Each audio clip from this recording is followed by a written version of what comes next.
In this episode, we're going to be talking to photographer Michael Coutts about how he found his voice through adversity.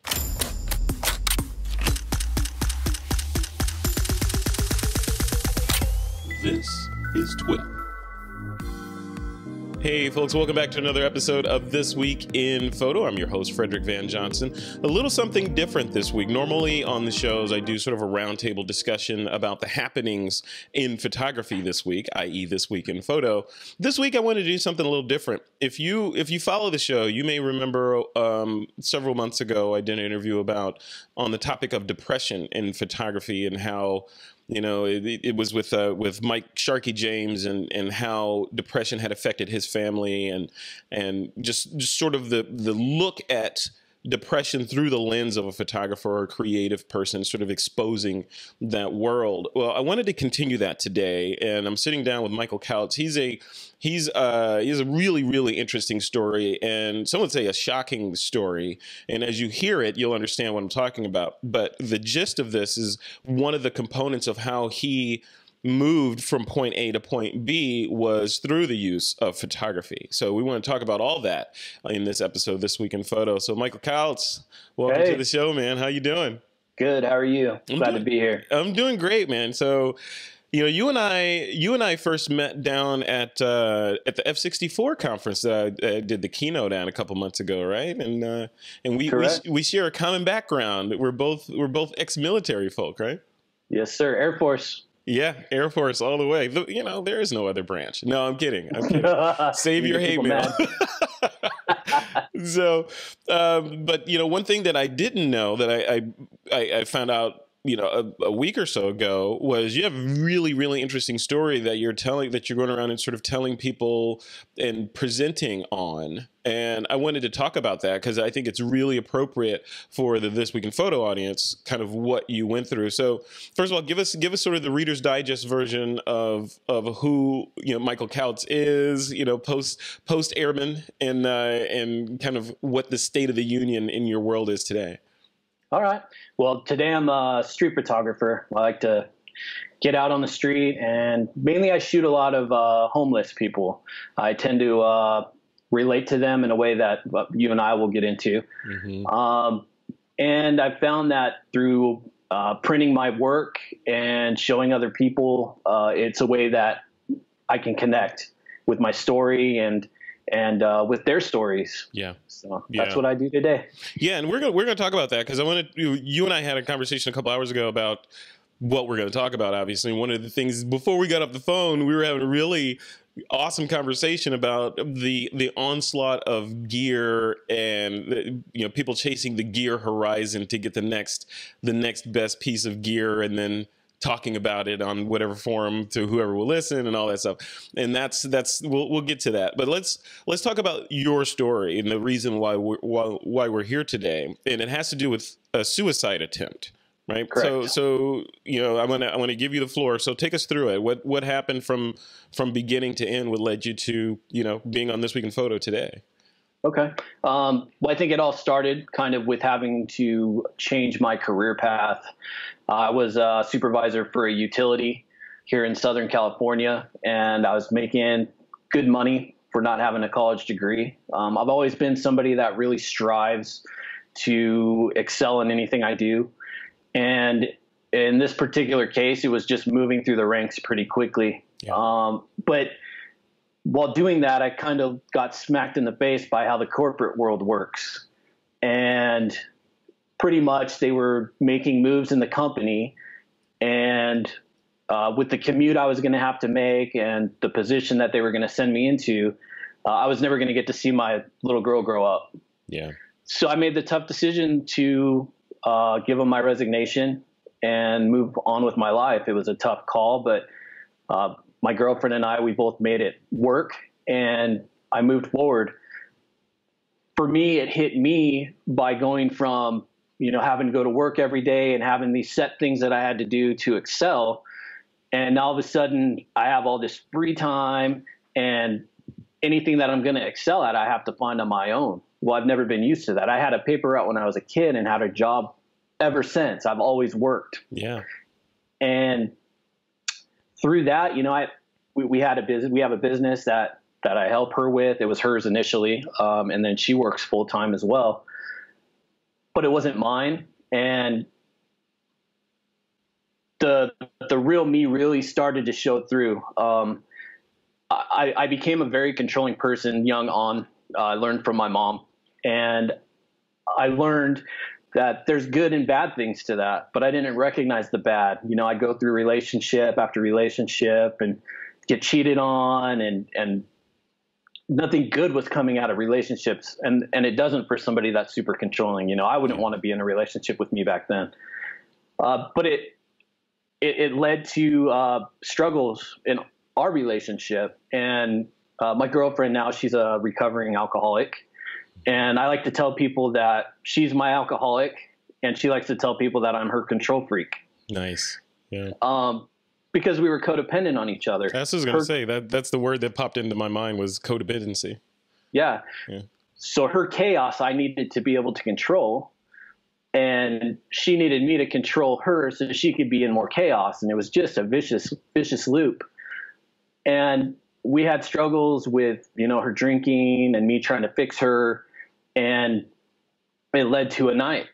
And this particular night, things just escalated.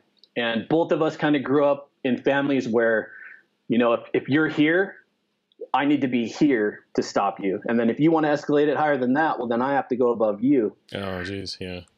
So she had been drinking. She had taken some pills as well. And I found her cell phone with some conversations with some other guys on it. Mm. And I went into the room and I lost it. I was going to change her that night, or, you know, I probably should have left, but I didn't. I had to confront her. I always have to fix stuff right up front. I can't just run off, and it drives me crazy. That's that control part of your personality, right? Right. Yeah. So instead of leaving like I should have, I walked over to the closet and pulled out my 357. Yeah. I walked back over to the bed. She saw it, and she got down on the other side, and all I could see of her was her feet. I wasn't going to hurt her.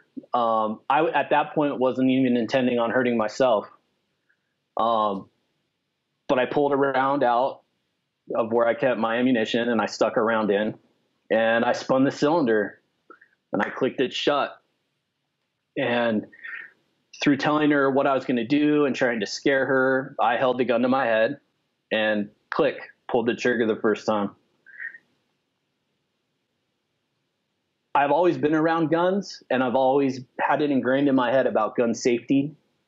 And you know that after going through those kind of things, that pointing a gun at yourself is just a super unnatural thing. But that didn't stop me. I'm firing on something else, you know? Mm-hmm. And I was like, well, that didn't get the reaction I wanted. So I held the gun to my head a second time. Wow. And pulled the trigger. Click. Every time I pulled the trigger, I could see her feet flinch. So I knew she was hearing it, but I just got more angry. And the third time, I put the gun to my head and pulled the trigger, the gun fired.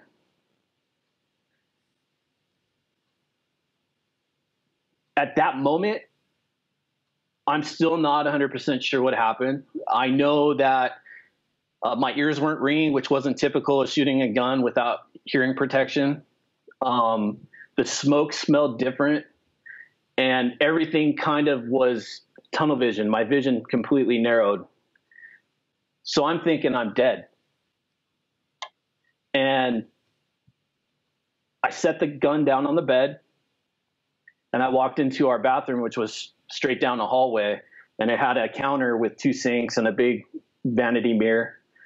And I remember putting my hands down on the counter and not wanting to look at the mirror because I didn't want to see what I had done. Mm-hmm. I slowly looked up, and I looked the same, and I couldn't really understand what was going on. I think I was in shock a little bit. And the one thing that I remember noticing was 4 scratches down my side. So something or someone, I had the gun up here, slapped my hand down, and I got scratched. I don't know how to explain it. Wow. My girlfriend swears that it was her grandmother because her grandmother's been watching over her forever. I mean, I don't know. I'm not really into that kind of stuff. I just know I had some scratches, and I'm pretty sure she stayed on that side of the bed, you know? Yeah. And you two were the only ones in the house, right? Right. Yeah. So when the gun fired, because my hand was down, it went through some clean clothes that were on the bed, through the mattress, and through the exterior wall of the house. So I went from freaking out, not freaking out, but thinking I wasn't there anymore. Everything I was seeing wasn't, and to the stuff in front of the mirror, to seeing if she was okay, and then freaking out because I didn't know where that round went. Mm-hmm. Right. That's where that marksman training comes in, right? From the military, you're like, okay, where's that round? What right. So then something stopped it. So then I'm hoping I didn't hurt somebody else, you know? Yep. But pretty stupid. But I still have, I keep the casing. Oh, you still have the casing? Night. Wow. Yeah, this is the 357 casing. Wow. Without the round in it. That's the one right there. This is what should have taken my life that night. And for some reason, I'm still here. And you would think that after that experience that I would have changed. You know, the next morning I would have woke up and everything would have been hunky-dory because now I've had a near-death experience and, you know, now things have to change. Mm-hmm. Wrong. I wasn't ready to change. So my depression and how I was feeling went on for another 3 years. Wow. And when you say went on for another 3 years, what does that mean? So just sort of in that roller coaster funk of ups and downs and codependency or something else? So I would search for other things to do. I got my pilot license in that 3 years. I did it pretty quick. I would just do things like that to try to feel like my life was worth something. Mm-hmm. But nothing filled that. So it's kind of a blur. I mean, you get up in the mornings and you look forward to going to sleep again that night so much that you don't even really care about the days anymore. And everything kind of just smushes in together. And go ahead. Yeah, no, I was gonna say, does it, you know, and I think we all go through different degrees of that, like, you know, getting up in the morning and like, you know, why am I doing this? You know, should I make the bed because I'm just going to get into it in the evening anyway and mess it up again and do that whole cycle again, you know, or, you know, thinking more, you know, astrophysical, if that's a word about it. And you're like, I'm just an organism on this planet who's been around forever. Why should I do anything different? When I go, I'm just going to be dust and somebody else is going to take my place.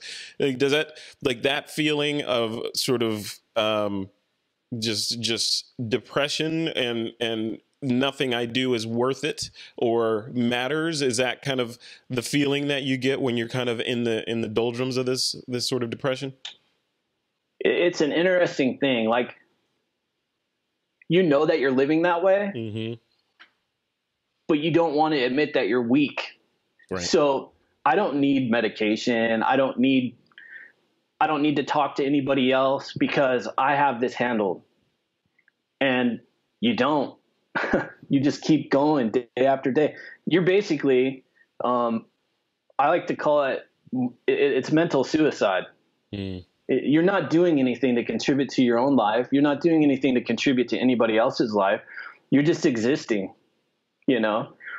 So it wasn't until years later, after my girlfriend had got checked into her outpatient rehab for her alcoholism, mm-hmm. that I started going and talking to people. But it wasn't because of me. I was going to talk to people because I needed to help her get fixed. And through doing that and getting into these groups with other people that had family members that had addictions, I slowly started talking about my own issues. And then it turned into being about me and my recovery. And a big part of that was controlling.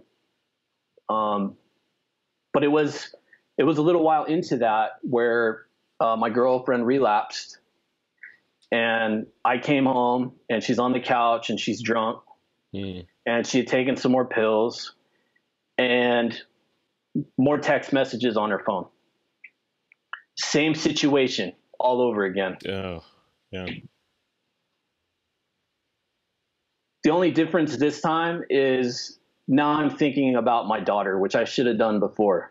I have a little 7-year-old girl, so she wasn't home at the time that happened. I've shared custody with my ex-wife. But after that happened, one of the things I thought about was who's going to raise her if I'm not here, and that scared me. So I handled that this night now a little differently. Instead of going up and talking to her, I just went downstairs and sat on the couch. And at first I started feeling really sorry for myself. Nobody wants me, no, you're a piece of crap. You don't even do anything. Like, you're not doing anything with your life, and that whole process started again. But this time, because I'd been talking about stuff a little bit more, I realized that I had to let everything go. I couldn't hold on to this stuff anymore. This time was my rock bottom. This was the time I fixed myself, or I continue on in the same way I've been going, and who knows what happens with that. So I let everything go. And when you say you let everything go, what does that mean? Like, just, you became just sort of a duck, and water's beating off of you, nothing can bother you, or you shifted your mindset from this stuff is really going to get under my skin to I'm not going to let this stuff get under my skin. Which was it? It went from feeling sorry for myself to just realizing that there's some bad things that I do from growing up and stuff that you get from just living life. There's things that you do to survive. There's things that you do to react to other things. There were some negative things that I was doing. And through talking to people at that group, I knew what they were already. And that was the night I realized the control thing, you got to let go. Because I had friendships of people that I knew for a long time. And just one particular situation, the guy married somebody I didn't like. I tried to fix it. I tried to fix it for him. I tried to make him realize what was going on. I tried to, and nothing worked. So it frustrated me to the point where I just said, you know what, I'm not talking to you anymore. I can't fix you. I'm done with you. But I couldn't keep controlling people. It was ruining every aspect of my life, Yeah. Yes, there are some good things that come out of that, being controlling, and, you thrive when other people might not, because you have to have the control. That's corporate America DNA. Right. But for my life right now, like, that doesn't work. Like, I can't stand over my girl's shoulder and tell her, oh, you're not cracking the egg right, or the burner's too hot, you're going to burn the egg, you're burning the toast, or whatever. The best way I can explain it is I just had to learn to sit on the couch. And as much as it drives me crazy to sit there and watch her make breakfast and burn a piece of toast or an egg or two, I had to keep sitting there. And the more I did that, the easier it got. Yeah. And the interesting thing that happens when you let go of control, people aren't afraid to do stuff for you.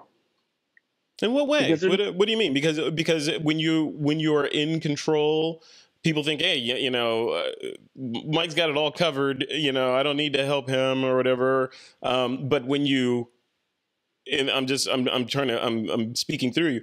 So when you project that you're not in 100% control, people see an opportunity that, oh, maybe I can help Mike out a little bit, versus he has it all together. Is that kind of where you're going with that? A little different. I would get to the point where people wouldn't want to help me, because why should I even take the time? Because I'm never going to do it right. So that tears your relationships up, Yeah. And I talked to you earlier about it, and ending that story about the breakfast thing. the cool thing about it is when I wake up in the mornings now and she's home and she has time, I always have breakfast ready for me. Wow. Eggs, sausage, toast. Yeah, she burned a few things at the beginning. You know, don't tell her I told you guys. She might watch it, but yeah. I think she might see this, Mike. But it's an amazing thing when you can learn about that stuff, you know, and kind of learn how to let things go. Yeah. And then how did, like, is, you know, as we're photography weaves sort of a thread through this whole thing here. So take me to that point where because I know you dropped a giant bag of cash on some camera retailer somewhere. So tell me, tell me about that and how that part came about, where the introduction of photography sort of helped you mitigate some of the issues you were dealing with. Okay. I didn't really realize what it was going to do at first. The first camera I bought was last September, the first real camera. I've always been interested in photography, but the first DSLR I bought was a Canon 80D and just a cheap pancake lens because I didn't know if it was something I was going to keep doing. And the things that I found fascinating that I liked shooting was Skid Row, the homeless.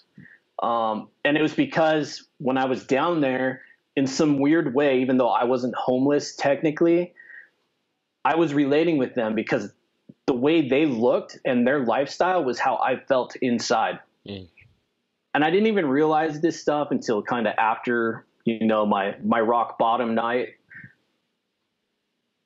But that week, I started looking at all my old pictures, and I'm digging up these shots. And there was shots that I'd been trying to edit for a year. And I just couldn't get it right the way I liked it. And that week, and I think just because the weight was lifted off my shoulders and just it allowed me to be more creative. I didn't have to worry about controlling the world anymore. Now I just had to control Mike's universe. Yeah. And it allowed me to really open up and really start connecting with my images in a way that I hadn't before. And something I wanted to talk about, because I think a lot of people aren't doing it anymore, is printing your work. You can go through and take pictures and post them on social media and send stuff out on USB drives for shoots that you do, but people don't connect with that stuff the same way. You won't connect with it the same way. And getting back to the wad of money I dropped on Sony gear, it's about 20 grand. Wow. And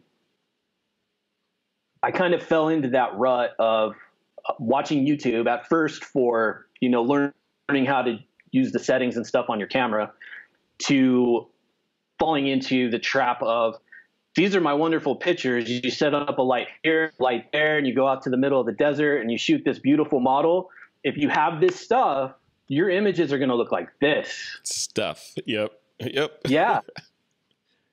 So I got all this gear and I start playing with it and practicing with it and setting up some lights and stuff.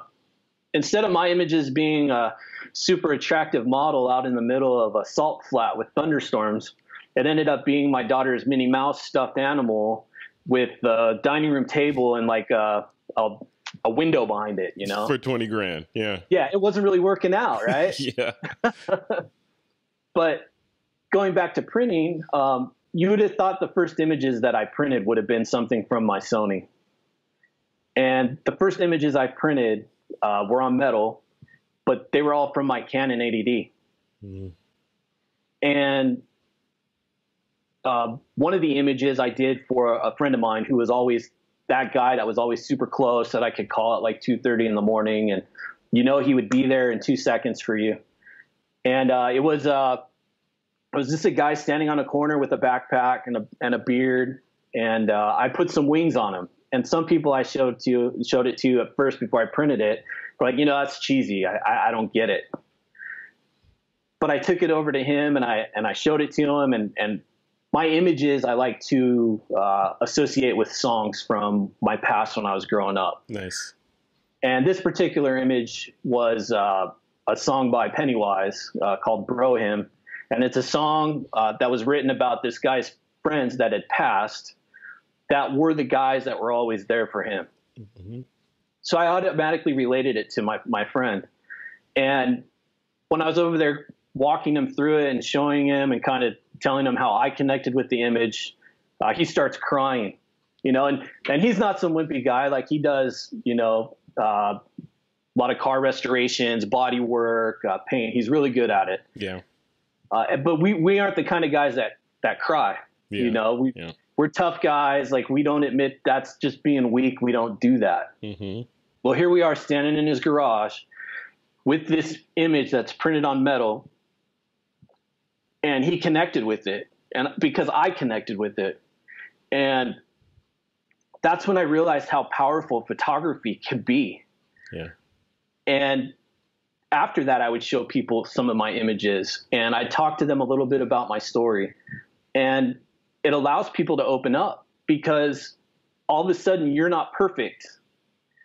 Everybody relates with that, because nobody's perfect. Yeah. We can pretend to be perfect all we want. But at the end of the day, we all know inside that we have flaws that, you know, we can't necessarily fix, but we don't like them because maybe, you know, but we live with this stuff. And I think that's dangerous, because that's when you stop being honest with yourself. And that's when you start taking that path down to this depression, you know, and it's dangerous. And that's one of the things, you know, when you and I were speaking earlier, we were talking about that idea of that people, most humans, I would assume, have the tendency to project what they think people want to see. Yes. Right. And which is exhausting. Right. So if there's a dissonance between what you actually are and what you're projecting to what people want to see, it takes effort and strength and mental, you know, power to project that every single day. And I drew the analogy of sort of like makeup. Right. Mm-hmm. Or plastic surgery or something like this, where, you know, in the case of makeup, there's the real you, and then there's the you that you're making yourself up to be, so that you can hopefully be more acceptable to other people. Like, if people that wear makeup were on a desert island, would they still wear makeup? Probably not. Right. You put it on because you want to change your outward appearance to be more acceptable for others to see. Is that kind of what the gist of your world was, you know, where there was two, you know, or multiple Michael Coutts, where there's, you know, the inner one and then the one that everyone sees? Yeah. I mean, you say makeup. I first thing that pops into my head is my camera gear. Mm-hmm. Mm-hmm. As a new photographer, if I walk into a room with a Canon 80D, everybody's going to be like, hey, that's Mike. He's a new photographer. Yes. Because right? he invested in that gear, right? Yeah. Right. Now, when I walk into a room, oh, hey, that's Mike. Oh, look at all his cool gear. He must be good. Mm-hmm. But then I go home and I'm editing my pictures and I'm putting everything on Instagram. You know, I like to think of Instagram and Facebook as the Uber and Lyft of photography. You go out and you spend all this money, you do all this stuff, and then you just give them all your work for free so that they can make money off it, you know? Mm-hmm. And I fell into that trap. You know, you post a picture, oh, I wonder how many people are going to like it. You're constantly going on there every 5 minutes, you know? Oh, only 5 more people. But that's a really cool image. Everybody said they liked it. You know, it sucks. And I fell into the trap. And I'm doing everything I can now not to keep falling into the trap, even though it's hard, because those manufacturers are really good at what they do. Oh, yeah. Oh, yeah. Yeah. Well, take me down the path. We again, back to when we were doing our pre-interview, we were talking about the idea of routine and how that's one of the tools that you use to sort of stay grounded. Take me through that. Like, and why do you feel like routine, and what is a routine? Like, is it you know, getting up every day at 5 and running and then doing A, B, and C and then reading and then meditation? Like, what's a routine and why? Sure. That could be somebody's routine. So a routine for me, in all senses, is something that's a priority for me to do without fail every day. Mm-hmm. And my routine consists of things that pull me back into, without sounding cheesy, my happy place. Because you wake up in the morning and you can go one of two ways. You can be happy or excited because of what's going to happen that day, which isn't most days for most people. Or you can start down this road of, oh crap, I got to go to work today. I got all this stuff I got to do, or these bills are due and I don't know if I have the money for it, or is my wife going to be unhappy because of what I bought yet? I mean, there's all these things that start going into your head. Well, these are all things that start you down the wrong path. Mm-hmm. So for me, when I get up, I make a cup of coffee, and I was always the person that would never, ever touch coffee. I hated coffee. I didn't like the way it smelled. But for me now, it's a whole just thing that starts me. And instead of drinking a Monster, which is horrible for me, coffee's a little bit better. So I went that route, but I make a coffee. I drink on a little bit. I think about what I got that's going to happen that day. Mm-hmm. From there, if I have my daughter, I got to start getting her ready for school and stuff like that. But usually the next thing I do is I'll sit down and I'll play my guitar for an hour. I play my guitar for an hour every day. So maybe I only have 15 minutes. Maybe I can only go through a song or two in that morning. Mm-hmm. But then I tell myself, well, I got to finish that. I still got another 50 minutes to make that hour by the end of the day. And I look forward to that. So that gives me something to look forward to. And something else I do now is if I look at something and it's not going to benefit me, such as a TV show that I'm going to sit down on Netflix and start binge watching. Maybe it's the news. Maybe it's something else. Anything that I spend time on now has to be planting good seeds in my head, because I know now that any negative stuff that I start putting in my head just kind of starts blowing up, and then I start going down that wrong path. So I've learned kind of what sends me down that path. I've learned that there's that path to start with, and that's nowhere where I want to be. And how do you stay off of that path? Because that's that whole, like, the world is what you perceive it as, right? So there's, you're in traffic and it seems like everyone's cutting you off, and everyone that needs to get their makeup done has somehow managed to get in front of you, and every light is red and the universe is conspiring against you. And then other days it feels like the opposite, right? It feels like, wow, all the lights are green, and people know how to drive today, and there's a new show that I want to see on Netflix. Everything seems to be falling into place. How do you manage that? Because that's just sort of human nature. How do you manage to get yourself out of this, the lights are red state, into the lights are green state? So for me, it was just realizing the triggers and realizing that if I go down the road of what those triggers do for me, I'm heading someplace that I don't want to be. Mm-hmm. So it's just from my past experience. I don't think there's a one answer for that question. I think everybody's going to be a little different. But as far as the way we think, just as humans, we're all super similar. So you have to find something that you enjoy every day. Mm-hmm. You have to do it. You can't be too busy for that, because you aren't going to be worth anything to anybody else if you're angry and annoyed and all that. I would go weeks with my daughter where I would be in the state and I wouldn't do anything with her. She'd be like, hey, let's go to the park. No, I don't want to go in. I'm not feeling good. And I would just sit there and watch the TV. And that became the routine. And I missed out on time that I should have had with her. Yeah. And I'm no longer willing to do that. Yeah. So that's how I flipped that switch. That's why this is a priority for me now. Instead of watching TV, I'll read books. You read one book, there's like 10 other books at the end of it that they recommend. I'll just pick 3 of those and order them on Amazon, and they'll be at my doorstep, so I always have something to read. Yeah. And if I'm sitting there and I catch myself watching TV, I'm like, oh, this isn't doing anything for me. We all do it. We'll sit there and watch TV and the commercials are come on, and you'll be like, what was I watching? Mm-hmm. You ever do that? Yeah, all the time. All the time. Yeah. Or you go downstairs and you're like, why did I go downstairs? I don't know why I went downstairs. Right. Yeah. But keep a book. Talk to people that see what books are good. I have some recommendations, but have a book close. Have something there that's going to teach you something valuable about where you are right now and where you could go if you learn something about yourself. I think I think we get in this thing of watching TV because then we don't have to think about all our problems. But that's exactly what we should be doing. We should be working all that stuff out. That's how we get to a better place. Yeah, yeah. Let's switch gears a little bit. So the sort of the up and down of the depression cycle and the codependency and all that.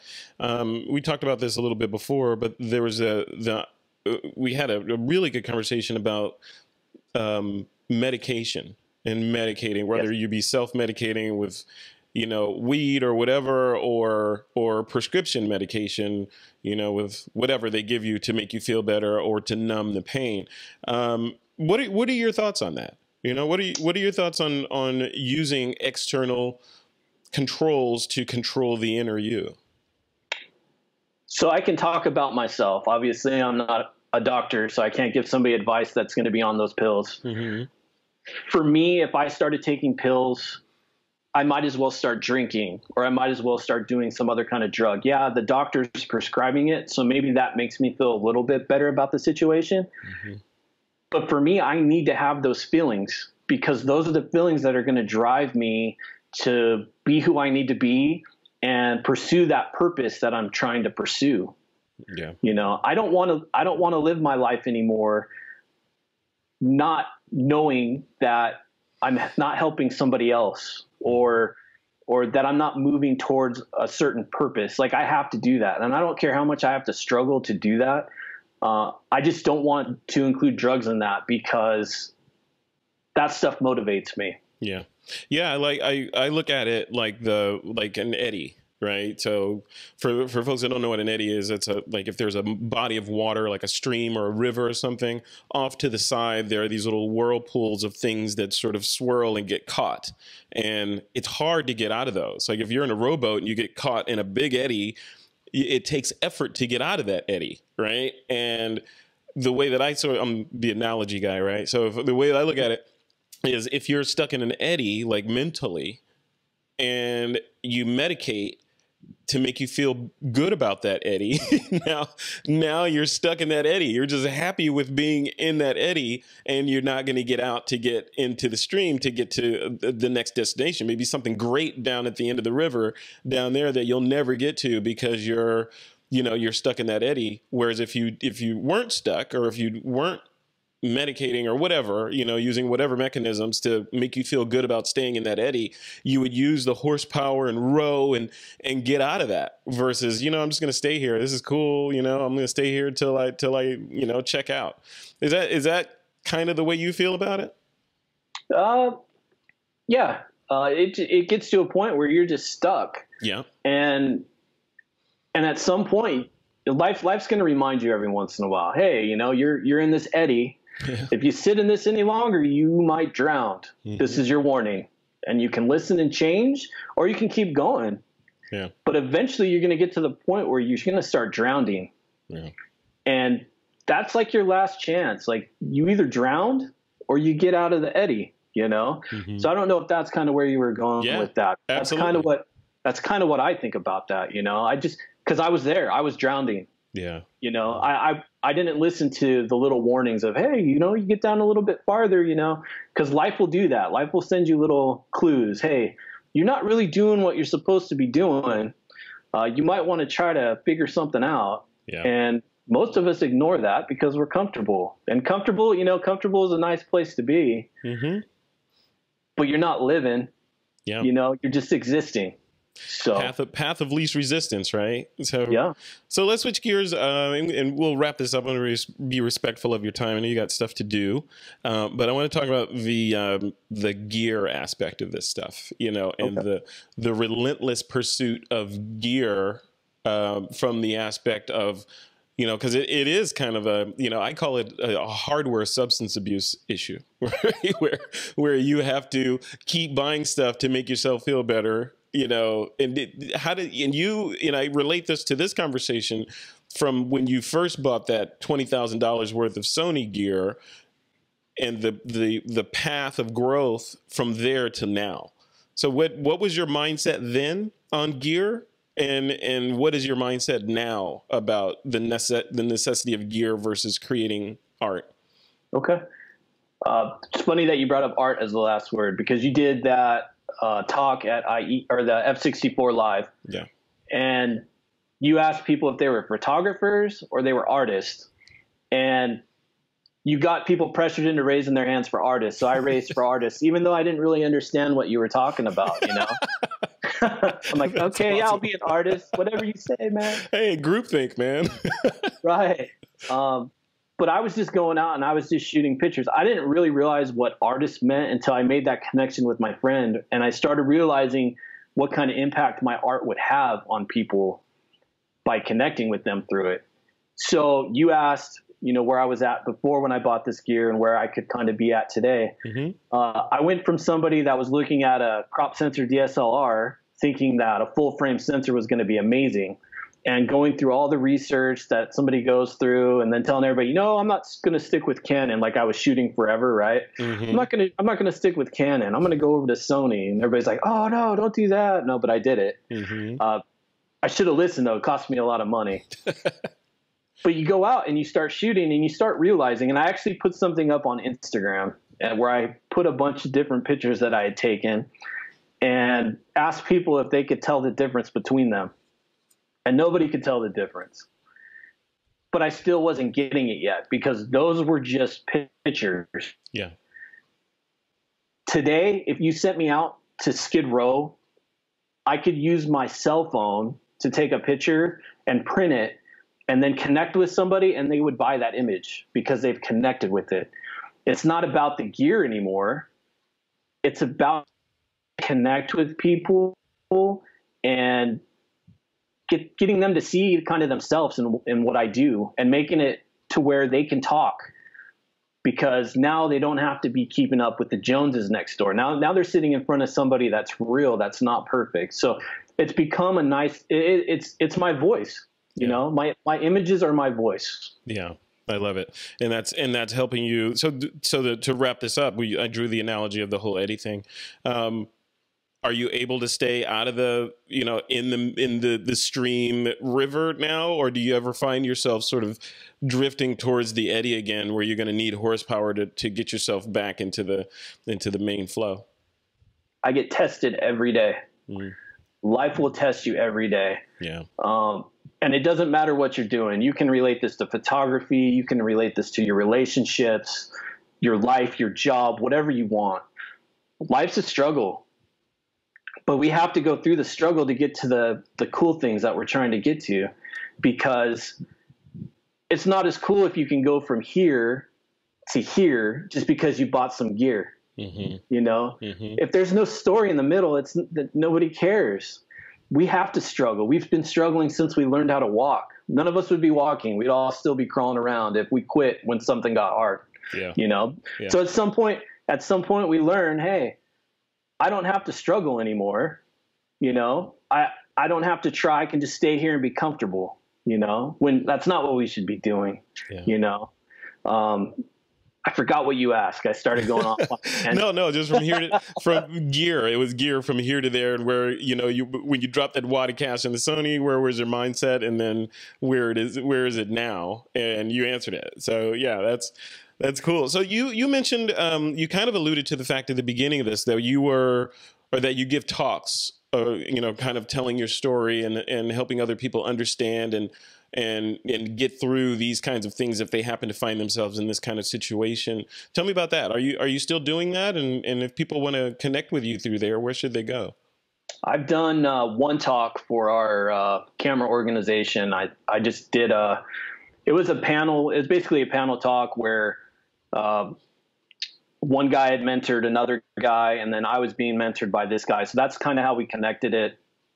But yeah, I would love to get out and I'd love to talk about this stuff. I think it's important for people to be reminded that even though you're looking at these guys that have been shooting for 25 years or more, and you're seeing their work and it's amazing, they didn't just start there. Yeah. You know, you have a story. The Troy Millers of the world have a story, and you guys have all struggled. But for some reason today, we're in this fantasy land where, hey, Sony, here's 20 grand. Now I'm an awesome photographer. No, you still have to struggle. There's no shortcut. It doesn't matter how much money you throw at it. You still got to struggle. Yeah. And that's where I'm at, man. I'm struggling every day with my photography, and I'm enjoying every minute of it because I'm realizing that that struggle is what is the awesome part of where I'm going. Yeah. Yep. It's part of the journey. Yeah. It's like weightlifting, right? You without any resistance, there's no muscle gain or weight loss. You got to have the resistance. And every single day, right? You mentioned struggle. Every single day, if you think about it, we're all struggling just because we're on this planet. Gravity's pulling us down every single day, right? Every day. And you're making your way through that, right? So you're always experiencing some sort of drag on your existence, whether it be physical or mental. And folks that power through it, whether through photography or through some other means, are the ones that tend to succeed. And the ones that get trapped in that eddy are the ones that are sort of doomed to continue to repeat the same cycle that they've been in. And speaking of that, I want to say personally to you, I'm very thankful that whatever force that was that pulled your arm away, that it did pull your arm away, because I think it happened for a reason, and you're here for a reason. And even this discussion, even if it reaches one person to help one creative, one photographer, or whomever, know that there are other people out there that are dealing with similar issues, I think it's important. One salient thing you said, one of the salient things you said was, people tend to think that everyone is different, especially in the social media generation, right? Where everyone's putting their best on Instagram, and filters make everyone look like they're in perfect shape, and, all this stuff. And it's, for the most part, a huge facade, and just behind the facade is the reality of the person and who's putting that effort to put that makeup on and put that facade forward for other people. So, right. So again, thank you for having the courage to share your story with us and with the world. Hopefully you'll get out there and do more talks like this. If anybody's out there listening that can use a speaker or whatever, I'm very open. So awesome. And you're on Instagram, right? What's your Instagram profile? Michael Coutts. Okay. Yeah, I'll link to that in the YouTube description, as well as the blog post on This Week in Photo. Yeah. And you're active. Michael Coutts with 2 T's. _photography. Michael Coutts Photography? _photography. Okay. Got it. Yeah. Got it. Yeah. And you're active in our community, the TWiP Pro community as well. So thank you for being a member in there. And yeah. Folks that are watching this are members in there. They can reach out to you directly through DMs in there, or however. Correct. Yeah. Yeah. So I've been there. It's not an easy thing for people to talk about. It's never an easy thing for me to talk about. Like when I did that talk the other night, when I got done, it doesn't necessarily make me feel good, because it goes against everything that I've kind of built up in myself through the years about being strong and everything like that. So I'll get off of this, and I might not feel great, but I know I did a good thing. It's not an easy thing to do. But if there's anybody out there that wants somebody to talk to, that's been there, that's going through it every day, feel free. Yeah. All right. Fantastic. Love to hear from them. Michael Coutts, thank you. And this is your debut on This Week in Photo. So thank you for coming on, man. I appreciate it. Do I get a plug? Yeah, there you go. No, you did great, man. You did great. Okay. So cool. All right. So I'll see you in TWiP Pro later. Okay. All right, man. Take care. Peace. Bye.